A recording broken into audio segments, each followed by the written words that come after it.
My name is Frazee, Richard E. 384-1487, third class aviation machinist mate when I finished my tour in the Navy. I started my tour, and you that were in the Navy know what I'm saying. There's tin cans and wooden decks and seaplanes. And people will say, you must have been in the Navy because what's a seaplane? When I was on a tin can, I learned how to chip paint. And I figured at that point, I'm going somewhere else. I had the opportunity to take a test, and I went to aviation engine school. I was so successful, when I graduated from there, I was assigned to the USS Kenneth Whiting. Seaplane tender. Had a wooden deck. And this is a piece of it when she was decommissioned and scrapped. I enjoyed my 6 years in the service. It was a very pleasurable execution time. As I'm patriotic, I have a flag that was flown over the Capitol of the United States by my neighbors. 2 discharge certificates from the United States Navy. I was in the reserve and I went into the regular Navy. Cabinet of my ship's medals, not mine. World War II, Korea.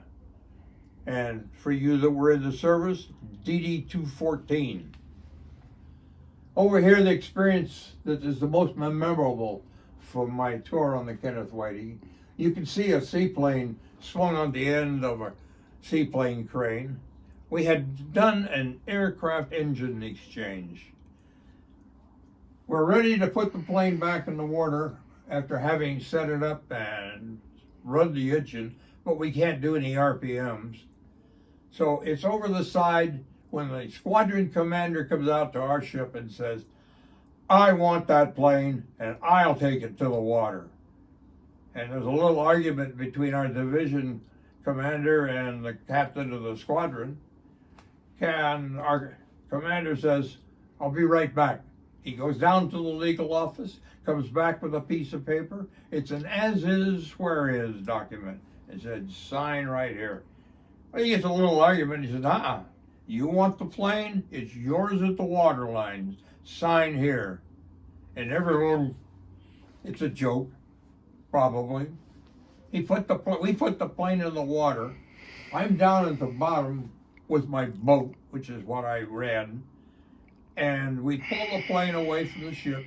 He starts both engines and we let him go. He heads down the water at a good clip, but not very fast, because he's doing a pre-flight, checking the engines, warming them up until he gets all the gauges reading right. And then he puts the throttles to the billboard. And the plane stands up and lifts up on its belly, and it's ready to go, and all of a sudden it tips up and sinks. For you see, up under, before it goes out to the tail section, there is what we call the potty hole.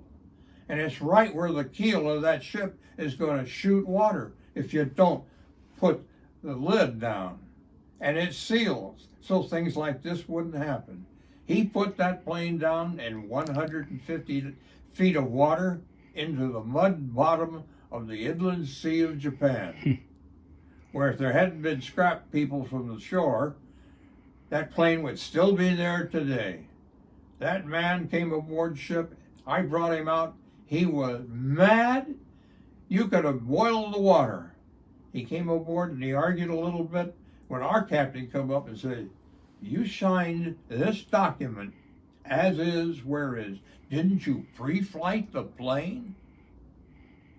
Apparently not. And he wasn't around the next day.